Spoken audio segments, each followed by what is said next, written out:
This is a Tallahassee update from the Florida Retail Federation. Happy Friday, everyone. Today I'm coming to you from the newly christened Randy Roberts conference room. Many of you had the pleasure of knowing Randy Roberts like I did, and we are so happy that we are able to celebrate his life with this permanent fixture in our building. We hope that you will come join us in this conference room sometime and use it when you come up to Tallahassee. We had a busy week here at the Florida Retail Federation. Things are really smoking this week for session. We have a lot of stuff going on. First of all, we had the wage theft bill come up in the Senate on Monday, which John Rogers is very ably handling for you. Senator Simmons is carrying that bill for us this year. It's Senate Bill number 862. It was up in the Senate on Monday, and it did pass the Senate committee. However, we did agree with some of the groups who are in opposition to this bill to come to a compromise with them on some of the processes for which they can make claims for wage theft. So we're working with labor groups and with religious organizations on this compromise language, and we hope to have it ironed out soon, something that all of the groups can agree on. It has moved very quickly in the House, Representative Goodson's bill. It has one more committee stop before it makes it to the floor. We don't expect any trouble there at all. The other thing that came up this week was the unemployment compensation bill by Senator Ellen Bogdanoff.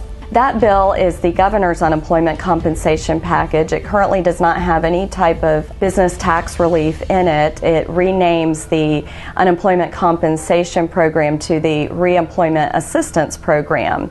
We do support the bill. However, Senator Nancy Dietert put an unfriendly amendment on the bill. And for more details on that amendment, please just visit our website. You'll find a full update there. It is something that the business groups are not in support of, and so we hope to be able to remove that language as the bill moves forward in the Senate. On Wednesday was a very, very big day for all of our retailers that have pharmacy locations. Our pharmacist immunization bill was up in both the House and Senate in its first committees of reference on Wednesday.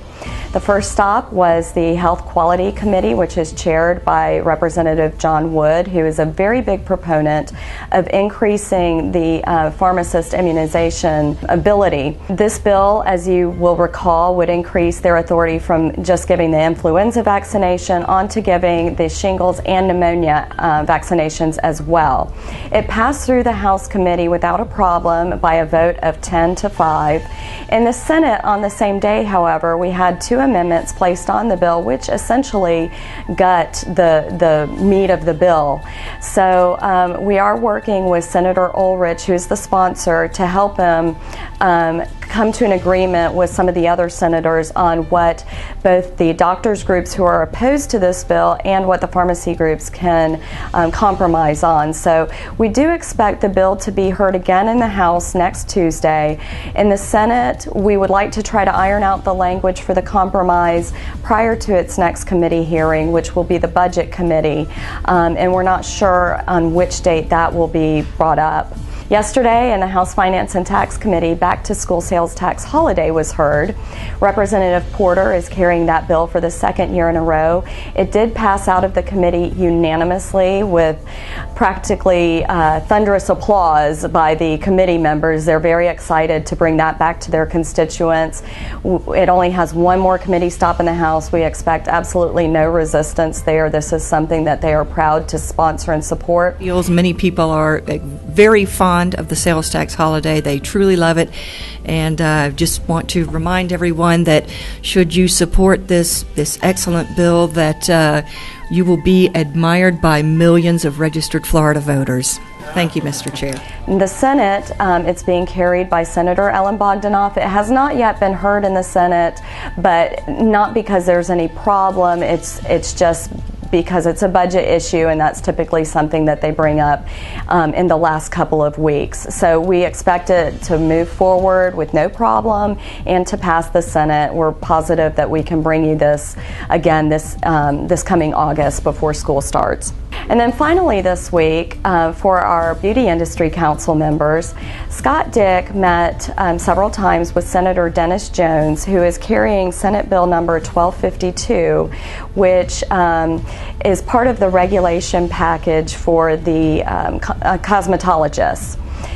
He has worked also with the Department of Business and Professional Regulation to address some of the concerns that you all have shared with him, and we feel certain that those concerns can be worked out. Scott is working very hard on this bill for you. It should be up next week in Senator Jones's committee, and we look forward to giving you a full update on that as well. So with that was our busy week. We've got lots of stuff going on next week. We do expect the gaming bill to be heard next Friday in Representative Doug Holder's committee.